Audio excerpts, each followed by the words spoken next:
So let's discuss about general health. As you practice 50 years in the field of surgery, and you have gone through a lot of patient experiences, and people are coming with different problems, and you have given a lot of solution for them. My first questions and my what I'm trying to convey my questions is that how long have you been practicing in this field? Yeah, I'm in the practice for more than 50 years in general practice. And as a surgeon, I have been in the field operating from almost 1972. 1972. Okay. So I have come across many changes in the pattern of disease, pattern of investigations, and the approach of patients, their moods, then the availability of health services, which are more now than earlier. All these things have happened all through these years. So it's I think more than 52 years you Yeah. have been practice. Yes. So in this this is a long period of time. 52 years means it's a fast period of time. So in this period of time you have observed so many patients, right? So what kind of patients you have seen? What kind of treatment you have seen on that time and now? Yeah.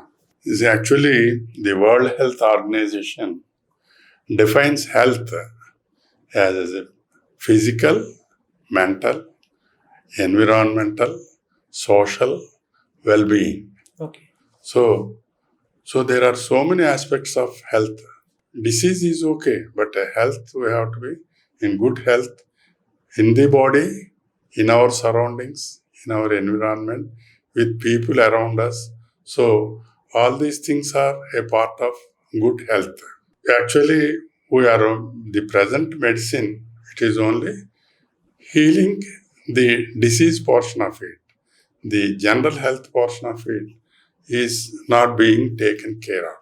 Okay. So when we teach medical students, the disease itself is defined in the following steps. One, accidents, then congenital anomalies, then cardiovascular and other anomalies, disease, malignancies, that means cancers, degenerative disorders. Okay. Like this, we classify them into different things. So of these, the accidents, even though they are avoidable because many factors are involved, accidents do occur. So we have to face them. Like that, malignancies, cancers, they occur. They also occur because of various factors, and we have to have treatment for them. Then infections, because of unhealthy atmospheres, closed atmospheres, then viral spread, the infections occur. They also need treatment.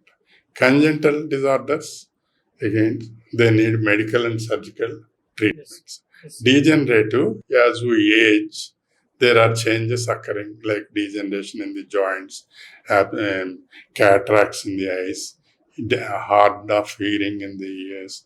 These things happen as we age. So degenerative disorders, then mental confusions, Alzheimer's disease, all these things occur as we age.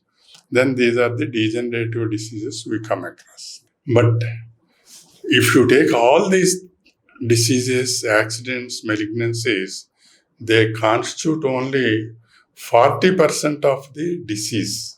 Yes. Whereas 60% of the disease is an unnecessary, avoidable disease, which we can manage with a good, regular behavioral patterns. So, if we see any medical clinics or hospitals all over the world, more than 60% of people, they don't need any treatment. If there are so many systems like Ayurveda, homeopathy, Unani, so many are there, allopathy, all these pathis are surviving in this 60% group where anyway they will heal on their own. Whereas the 40% they need expert treatment. A trained doctor is necessary to control these diseases. Right.